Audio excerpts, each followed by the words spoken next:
Jenazah pelatih Valencia, Fernando Martin dan anaknya ditemukan pada Minggu, 4 Januari 2026, atau 10 hari sejak kapal yang ditumpanginya tenggelam di Labuan Bajo, Nusa Tenggara Timur, NTT.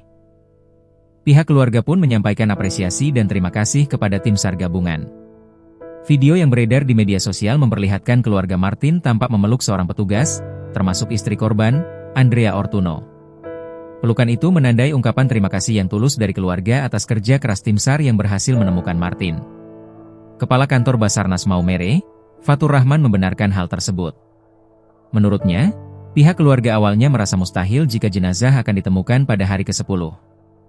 Intinya keluarga menyampaikan terima kasih atas kerja luar biasa dari tim SAR Gabungan Indonesia, kata Fatur, dikutip dari Kompas.com pada Senin, 5 Januari 2026. Fatur menambahkan, saat ini petugas masih melanjutkan pencarian untuk 2 korban lainnya.